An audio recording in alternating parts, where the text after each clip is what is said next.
આજની ધર્મકથા. પ્રણામ. વિક્રમાદિત્ય હેમુ, જે અત્યારે હેમરાજ શેઠ દિલ્હીના એક શ્રેષ્ઠતમ ઝવેરાતના સોદાગર તરીકે જેમની ખ્યાતિ છે, એવા હેમરાજ શેઠ તરીકેનું જીવન આજે જીવી રહ્યા છે.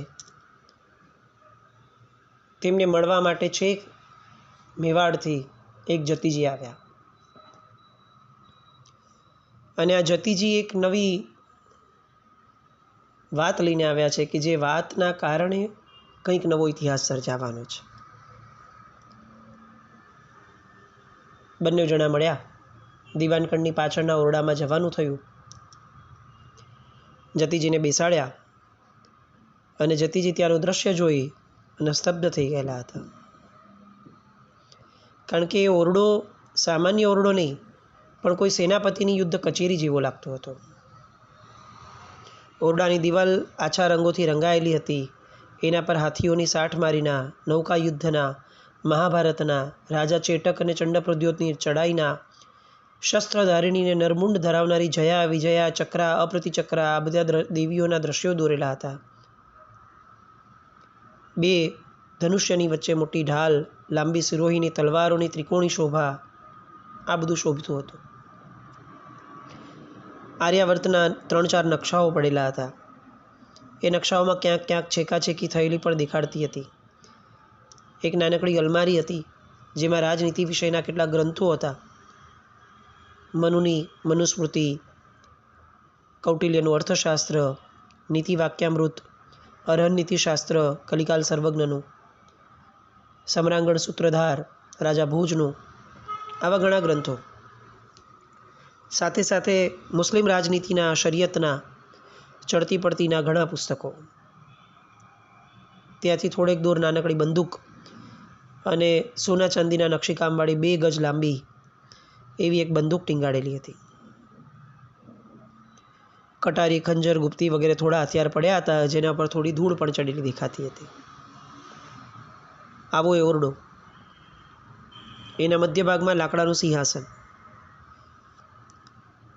અને આ સિંહાસન ઉપર જતીજીને બેસાડવા માટે હેમરાજ શેઠ એમને આમંત્રણ આપે છે. અને જતીજી કહે છે કે આ ઓરડો એ તો તમારા ઘરના વાતાવરણ કરતાં સાવ અલગ લાગે છે. આવું કેમ ભાસે છે? અને હેમરાજ શેઠ જવાબ આપે છે કે તમને અહીંયા જે દેખાય છે એ પણ સાચું છે અને જે ઘરમાં દેખાય છે એ પણ સાચું છે. બહાર જે દેખાય છે એ ઝવેરી હેમરાજ છે અને આ ઓરડામાં જે દેખાય છે એ યોદ્ધો હેમરાજ છે. જતીજી પ્રશ્ન પૂછે છે કે એક શ્રાવક શ્રેષ્ઠી થઈને યોદ્ધાની વાતો? અને ત્યારે જવાબ આપે છે કે મહારાજ, શ્રાવક શ્રેષ્ઠી થયો એટલે તો આ બધું ઓરડામાં પુરાઈ ગયું છે. પિતાજી તો આટલું પણ રાખવાનો વિરોધ કરે છે. પિતાજી શાંત જીવનના ચાહક છે અને હું સાહસિક જીવનનો પૂજારી છું. કદાચ તમને આ વાતોથી નહીં સમજાય એટલું, પણ એટલું સમજીને ચાલો કે આ હેમરાજ છે ને એ કેવળ દિલ્હીનો ઝવેરી નથી, એ ગઈકાલનો યોદ્ધો પણ હતો. એ આજે જેમ હીરામાણેકનું મૂલવી જાણે છે એમ કોક દિવસ તીર તલવાર પણ કેળવી જાણતો હતો. અને જતીજી પૂછે છે કે ગઈકાલે એ તીર તલવાર કેળવી જાણતો હતો, આવતીકાલે?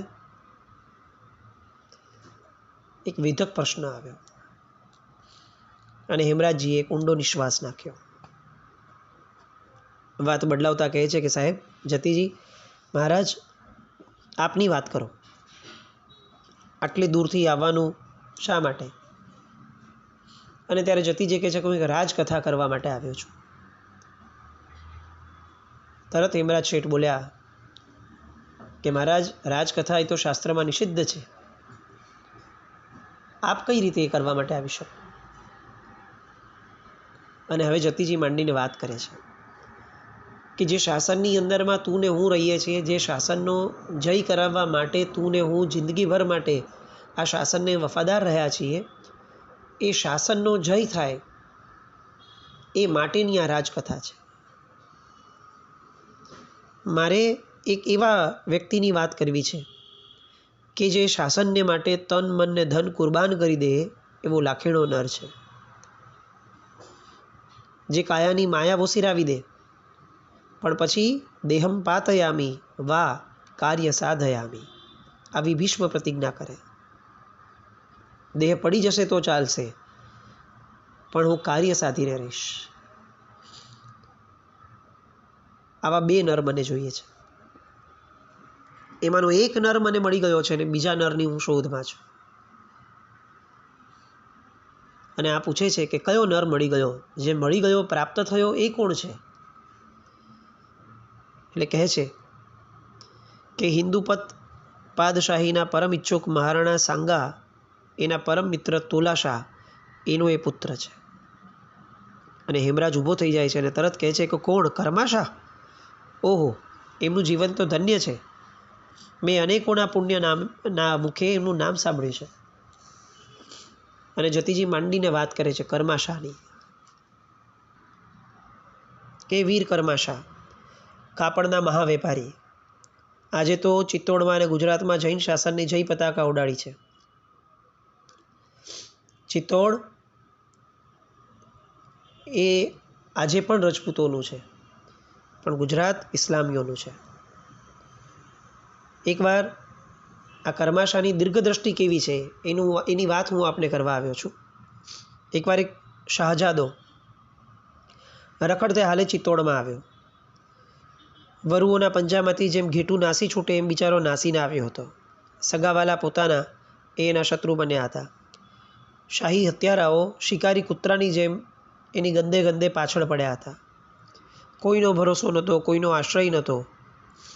એટલે એણે મેવાડપતિ રાણા સાંગા એનું આશ્રિત પદ સ્વીકાર્યું. અને રાજપૂતો તો જે આશ્રય આવે એનો આશ્રિત ધર્મ પૂરેપૂરો પાડે એ ન્યાયે રાજમાતા એને બહાદુર બેટા કરીને બોલાવતા હતા. એકવાર મારું ત્યાં જવાનું થયું અને આ શાહજાદો જે છે એ મારી નજરે ચડી ગયો.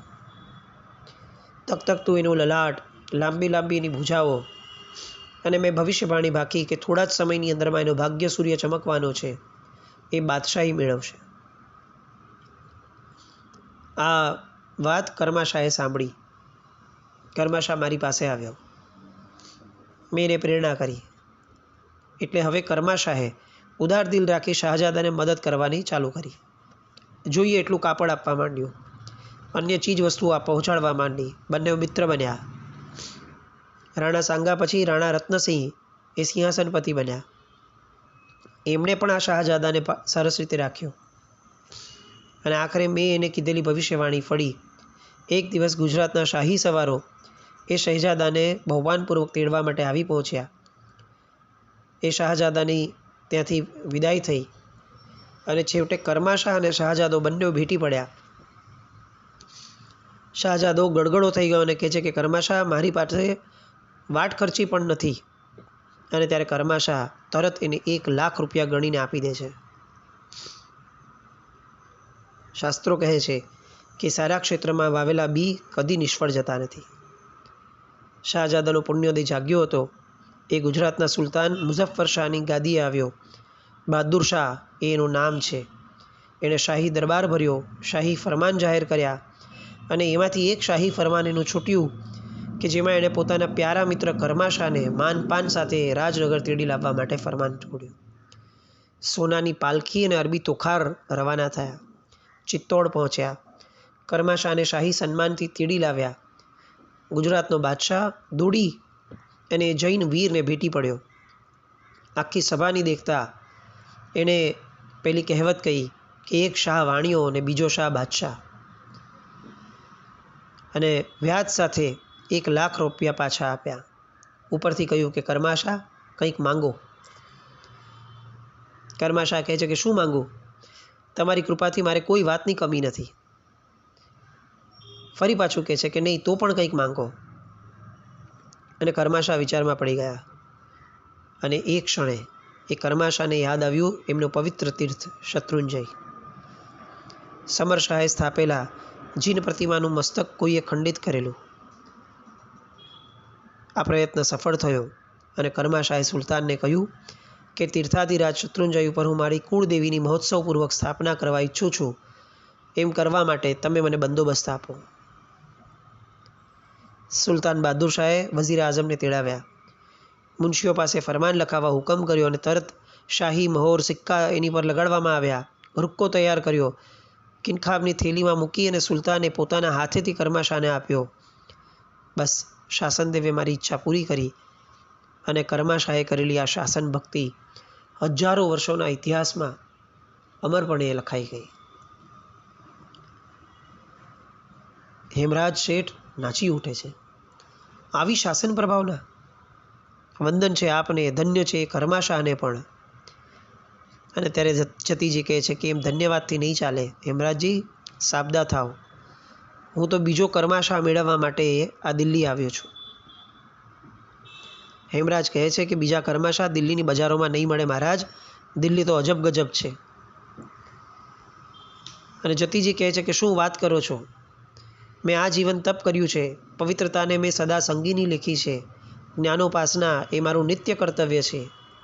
અને એ બધાને હું દાવ પર લગાડી આ દિલ્હીની બજારમાં બીજો કર્માશાહ, બીજો વિક્રમાદિત્ય એને હું ફરતો નિહાળી રહ્યો છું.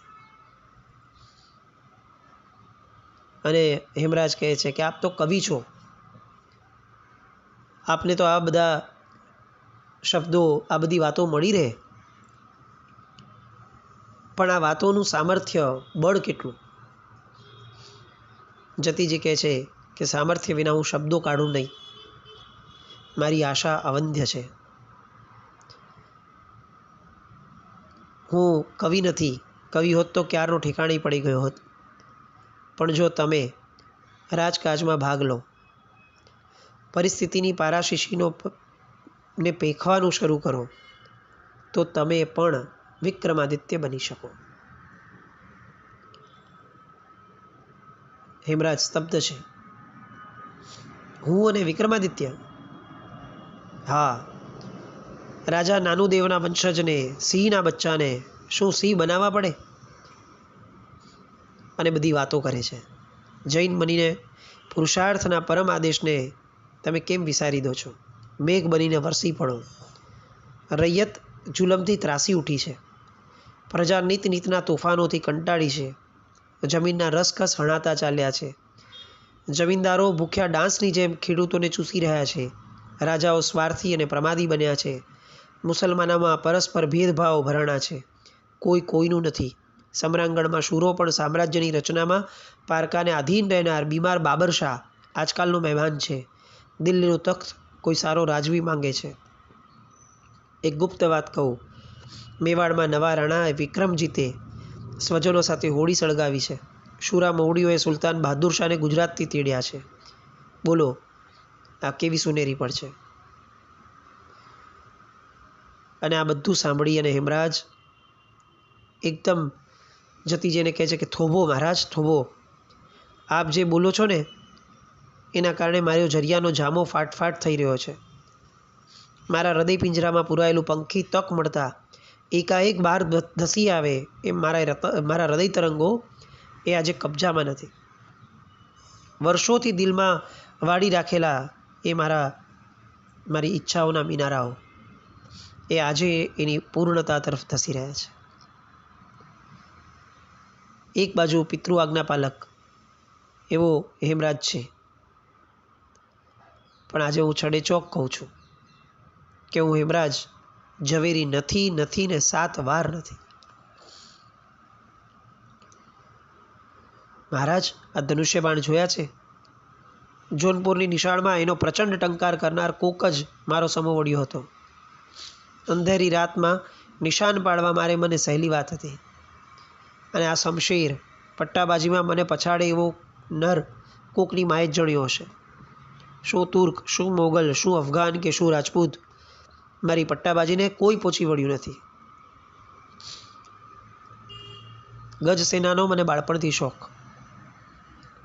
આ હાથી હવા આપે જોયો છે? હવાની ઝડપે હાથીને ચલાવવાનું સામર્થ્ય એ હું શીખ્યો છું. એક નાગી શમશેર એની સૂંઢમાં મૂકી શત્રુદળમાં છૂટો મૂકી દો અને પછી જુઓ એનું પરિણામ. માર માર કરતા શત્રુ સૈન્યની પ્રચંડ કિલ્લેબંધીમાં તત્ક્ષણ માર્ગ કરી દે. પહાડોના પહાડો વિંધી શત્રુ સેના પર પથ્થરોની ભયંકર વર્ષા કરવામાં પણ શૂરો પૂરો છે. આવો આ હેમરાજ. નકશાઓ એની સામે મીટ માંડી મેં રાતોની રાતો વિતાવી છે. સિકંદરથી લઈ મોહમ્મદ બિન કાસમ, મોહમ્મદ ગજનવી, આનંદપાલ, રાજા પૃથ્વીરાજ, શાહબુદ્દીન ઘોરી, આ બધાએ એમના યુદ્ધની અંદરમાં કઈ કઈ ભૂલો કરી હતી, એમના વ્યૂહની કઈ અણઆવડત, એના લીધે એમના લશ્કરની મોટી ખુવારી થઈ હતી, કોણે કઈ રીતે વિજય સાધ્યા, શુરા રજપૂતો કઈ ચાલ સમજી ન શક્યા, આ બધું કઈ રીતે ક્યાં એમને માટે નુકસાનકારક બન્યું, એ બધું મેં વિચાર્યું છે. નવા નવા વ્યૂહની આવડત, સામ દામ દંડ ભેદ. શાસ્ત્રકારો કંઈ મૂર્ખા નહોતા કે એમને રાજનીતિઓ રચી છે. બસ આ બધું જ મારા મનમાં બેઠું છે, પણ ખબર નહીં કેમ હજી સુધી એક અગ્નિ જે ભભૂકો જોઈએ એ એવો ભભૂક્યો નહોતો. અને જતીજી કહે છે કે ધન્ય છે હેમરાજજી, મારી વિદ્યા જરાય જુઠ્ઠી ન હોય, મારું જ્યોતિષ જરાય જુઠ્ઠું ન ભાખે. તમારી મુખ મુદ્રા પરથી મેં જે કલ્પના કરી હતી તે સત્ય ઠરી છે. હું તો ભવિષ્યના વિક્રમાદિત્યને સજીવ થતો નિરખું છું. પણ અહીંયા જતીજીને હેમરાજજી અટકાવે છે. આ બે રીતે આ વાત અશક્ય છે. બે રીતે કઈ? પહેલી રીત, એક તો આજની રાજપૂતાઈને આપસમાં ક્લેશ કરવાનો, પ્રમાદી જીવન ગાળવાનો અને છેક છેલ્લી ઘડીએ કેસરિયા કરવાનો એ રોગ લાગુ પડ્યો છે. એટલે એ લોકો ક્યારેય કોઈ વસ્તુને મરી મારવા માટે કે બહાદુરી કરવામાં એ લોકો શીખી શક્યા જ નથી. જતીજીએ કીધું કે એનો મારી પાસે તોડ છે, ચાલ. અને હવે કે બીજો, તો કે બીજું કારણ એ છે કે મેં મારા એક મિત્રને કોલ આપ્યો છે. કોણ છે તારો મિત્ર? અને હવે હેમરાજ કહે છે કે મારો મિત્ર હતો એક અફઘાન પુત્ર, જોનપુરની નિશાળનો મારો લંગોટિયો દોસ્ત. એ લાયક મર્દ હતો અને મેં એને વાત વાતમાં વચન આપેલું કે હું તને બાદશાહ બનાવીશ. છે તો મ્લેચ્છ જાતિનો, પણ દીન અને ઈમાનનો પાક્કો પુરુષ છે. થોડે દિવસે દીવો લઈને દુનિયાની નગરીમાં એને ફેંદી વળીએ તો પણ એવો નર ન સાંપડે એવો એ નર છે. રેતીના રણમાં લીલોતરી ઉગે એવો યોગ્ય છે. જતીજી પૂછે છે પણ એક અફઘાન પુત્ર અને તું તો શ્રેષ્ઠી પુત્ર, તમે કેવી રીતે મિત્ર થયા? અને કહે છે કે મહારાજ, અમારી એ બાળપણની પ્રીત અજબ હતી. એક નાની જિંદગી જીવવા આવી 10-10 જિંદગી કુરબાન કરી દઈએ એવી અમારી દોસ્તી હતી. અને હવે માંડીને વાત કરે છે, ખાવા દવાથી ગંધાતી રાજકુરોડની ઝેરી જિંદગીમાં મૈત્રીની એક અમૃત વીરડી કહી શકાય એ મૈત્રીની વાતો. એક બાજુ જીનનો ભક્ત અને બીજી બાજુ દિન, એક ગરીબ અફઘાન પુત્ર, પણ એ બંનેની મૈત્રી એ કેવી સર્જાણી હતી એની બધી વાતો હેમરાજજી કરે છે. આ બધી વાતો આપણને કદાચ એવું લાગે કે આ બધી વાતો જાણીને આપણે શું કરવું છે, પણ બહુ પ્રામાણિકપણે એવું કહેવાનું મન થાય કે શ્રાવકપણું શું હતું, સાહસિકતા શું હતી, વચનનિષ્ઠપણું શું હતું, એ આપણે આપણા પૂર્વજો પાસેથી જો નહીં શીખીએ, આપણી આવતી પેઢીને આપણે આવા વિક્રમાદિત્ય હેમુ જેવા જૈનોના ઉદાહરણ નહીં આપીએ તો આપણા બાળકો એ પ્રાય કાયર બની બેસશે. એક તો આમ પણ આપણે બહુ સાહસિકતાવાળા રહ્યા નહીં, એમાં ભય એ સામાન્યપણે આપણી સંજ્ઞા થતી ગઈ. કોઈ પણ કામ મુશ્કેલી આવે તો પૈસા દઈને પતાવી દેવું એ અપ્રોચવાળા આપણે બનતા ગયા. એવા સમયે શાસન પર અગર આફત આવશે તો એ સમયે કેસરિયા કરવા માટેની જે જીજીવિષા જાગવી જોઈએ, જગત સામે જજુમવાનો જે એક જબરદસ્ત અંદરમાં ભાવ જાગવો જોઈએ, એ કેવી રીતે પ્રગટ છે? આ વિક્રમાદિત્ય હેમુ જેવા વ્યક્તિઓ, હેમરાજ શેઠ જેવા વ્યક્તિઓ, એ આ બધી વસ્તુઓ માટેનું શ્રેષ્ઠ આલંબન છે. આગળ આપણે જોશું કે કેવી શૌર્યભરી વાતો છે, પણ આવતીકાલે સૌથી પહેલાં આપણે એ જોઈએ કે જ્યારે શૌર્યતા પરાકાષ્ઠાએ ખીલે છે એવા સમયે પણ બાળપણમાં આપેલું એક વચન એ આ હેમરાજ શેઠને કેટલું બધું બાધ્ય લાગે છે. કેવી પ્રામાણિકતા હશે! એકવાર આપેલું વચન પણ જીવનની અંદરમાં ગમે તેવી મોટી પરિસ્થિતિમાં પણ ક્યારેય ભૂલાતું નથી. આ કેવી વચનનિષ્ઠ પુરુષોની એ પરંપરામાં આપણે જન્મ્યા. હેમરાજ શેઠ અને પેલો અફઘાન પુત્ર શેરખાન, આ બંનેની મૈત્રી, અને આ મૈત્રીની વાતો અહીંયા જતીજીને કીધા પછીથી, હવે જ્યારે બંનેનું મિલન થશે પછીથી, અને પછી જે બધા રજપૂતો સાથેના, મોગલો સાથેના જે બધા રાસડા લેવાશે, જે સામ દામ દંડ ભેદ થશે, એ બધાની વાતો માટે ફરીથી આગળ આપણે મળતા રહીએ. જીના આજ્ઞાવૃત્ત કંઈ પણ બોલાવ્યું તો વિચ્છામી દુક્કડમ જૈનમ જયતિ શાસન.